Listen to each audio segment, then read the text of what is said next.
I've never felt as alive as when I was in combat. Everything was just sharper, clearer, more vibrant. And then you come back to the States and everything is just different. Not quite the same. People aren't the same. Because they haven't been tested, you don't know what they would be like when shit hits the fan. And you have to know what people are going to be like when shit hits the fan, from a veteran's perspective. As is the custom, we wanted to go back and revisit a few things and some stuff that came up for Johnny, and wanted to visit a little bit more about your feelings of failing as a father and not being able to provide. That seemed to bring up some emotion, but then you were able to provide because you're a veteran and the college being paid for by the VA. I think several people commented that that's actually a source of something to be proud of. Yeah. When I got a phone call one day from San Quentin Prison while I was volunteering here, and they wanted somebody to come to some meeting that they were having.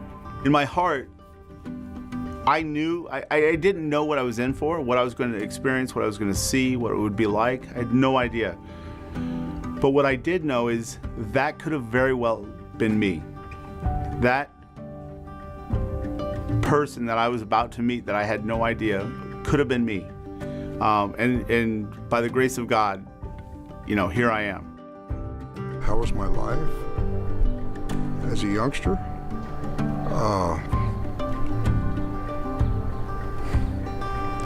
Pain and trauma. That pretty much squares it away there. I'm originally from Baltimore, Maryland. I grew up in the ghetto, really, in Baltimore. It was a hard upbringing, a lot of violence and fighting and stuff as I grew up, and I tried to stay away from that. Stayed in school and played sports. Eventually wound up going and joining the Navy and got married, got divorced, and came to California looking for a new start. I'm from Jackson, Michigan. I was born and raised on a horse farm. It was awesome. So there was lakes, and ponds, and streams, and fishing, and it just, if I could live my whole life over, that's one thing that I would not change is where I grew up. It was just cool. I had a fight when I was a youngster, before I was a teenager, and I did so well on that my family helped me become part of the business. Protection, racket, gambling, stuff like that. I made my bones. I was ready. That's what they said. I was in the U.S. Army, 1970 to 73. So I became a good soldier. I was a good soldier for my family, and I was a good soldier for the Army. And I was a drunk and an addict. I wanted to know what the Veterans Group was like here. So I sent my paperwork to the Veterans representative, who happened to be Ron Self. And interesting enough, he sent me back a ducat and said, "You are a part of this group."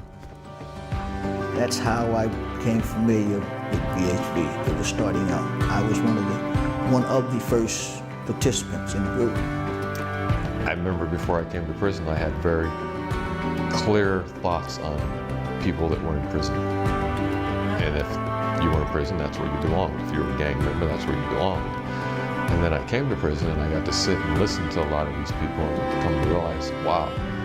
And I was able to learn about their backgrounds and the situations in their family lives that caused them to be in gangs by no fault of their own. And then I started thinking about the people that, as a combat veteran, that I was killing.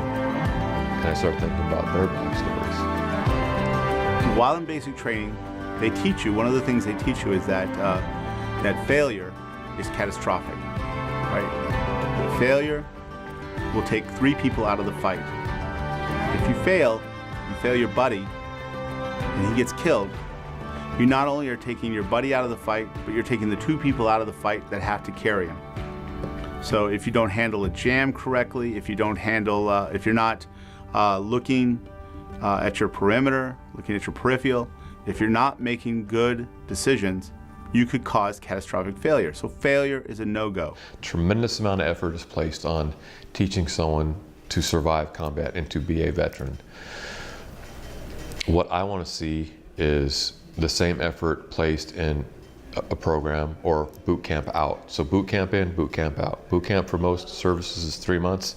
There needs to be a boot camp out that needs to be at least 3 months. So when you're done with the military, you go through a boot camp to learn how to become a civilian again, how to process what you experienced in combat in a way that transitions to you being productive in society. And so when they're getting out of the military, there's no training to tell them, okay, you're a civilian now, and failure is okay. Because there are enough things in, there are enough safety nets in civilian life to help you if you need help. The men that really lead it are prisoners, and they are men that are kind of real natural leaders. They're just and they've been willing to grow. Right, they've been willing to really explore themselves and their own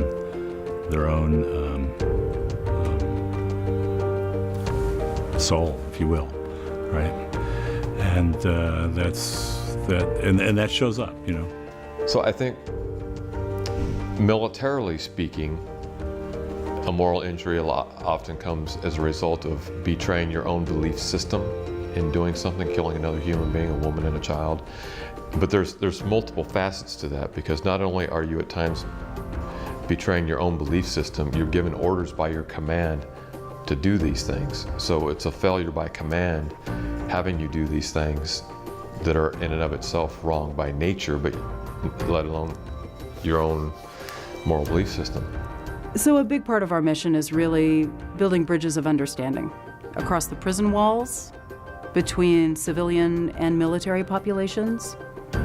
I think the more we understand each other as human beings, the more we're able to care. You were asked to, in the name of freedom, to harm people that's not directly a part of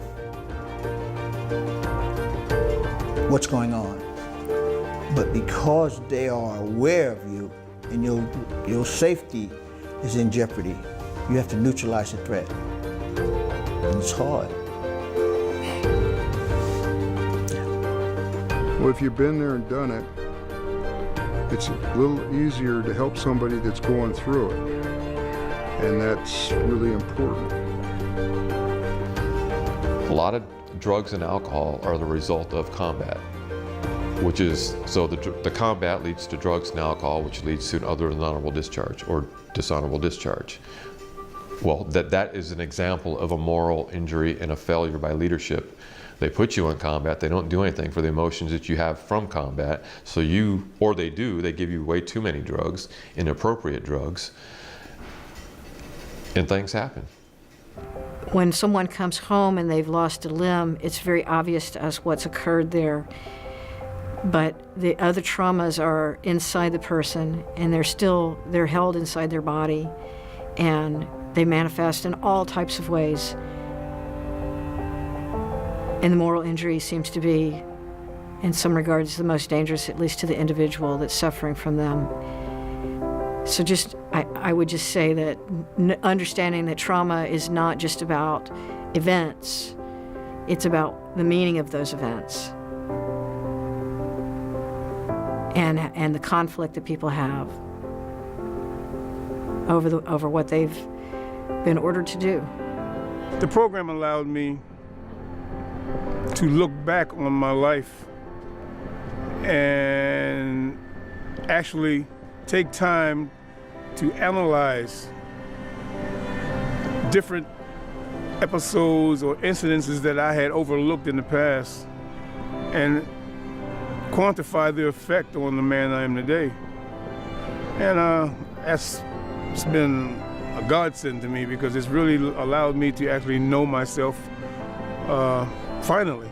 The thing that makes it effective is this. is that it allows men that have been shut down for a long time to open up. And in the process of watching that happen, I'm opening up myself. I'm telling you this straight up, I'm discovering some things about myself as this process goes through that I just had been ignoring since I was extremely young, you know, and it's a healing, like I said, it's a healing process. An awakening, a lifting of the spirit. It's like you're finally able to let that weight off your back, you know, that problem that you've been wrestling with, or that shame that has kept you not being who you are because you don't want anyone to know what made you be ashamed of what you did or didn't do. Veterans healing veterans, I think, is an incredible idea that works because veterans are used to having a battle buddy. They identify themselves as veterans, they identify themselves as what branch of military they were in, and they take a lot of pride in their ranks and in their military service. That's a common thread, and off of that comes the ability to feel like I can trust you. These people care about each other, and it's just been a remarkable thing for me to witness again and again and again and again. And I think we know it when we look in the world abroad, the world outside the prison, because we see all these veterans organizations and veterans really stepping up to help. You know, you see it. But I think maybe something that people don't realize is that impulse to take care of each other exists equally among veterans inside the prison walls. Yeah, my son came home in 2010 with a very serious case of post-traumatic stress. He'd been in about 6.5 years on his second term, and he did what exactly he did, I don't totally know, but he was involved in special ops types of things. He was devastated. I start to want to cry just thinking about it, where he was when he came home. That these things that people go through, these traumatic experiences, as disfiguring as they can be to one's character, to one's life certainly, relationships, all of that. If you can come through them, they give you a whole other depth to your humanity, and they put you in a position of understanding other people's pain and that empathy, and that's what I just see in such abundance in our groups. I'm thankful. I'm thankful for this group. I mean, I found a band of brothers, true brothers, and it doesn't matter the ethnicity. We throw that out the window. There's none of that here. I found a group of guys who I can relate to on a level that goes beyond skin, goes beyond social groups. It's hard. I found a family. I'm in a band of brothers. And it crosses all ethnic lines. All that disappears. And people get to be the real human beings that they are, and I love that. Yes, I believe that life means something. There is value to it. I would like to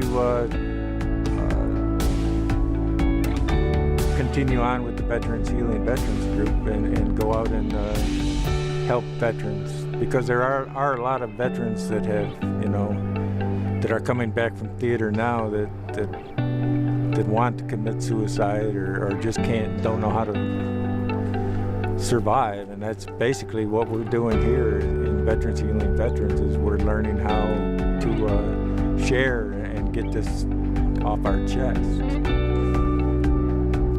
Society looks at us as criminals, and yes, we are. We're criminals, or we've committed crimes. But to put a label on us and say, well, you're criminals, that's something that I'm trying to not do, because that hurts. When you tell a person, well, you're a criminal. No, I'm not that. I can be a better person.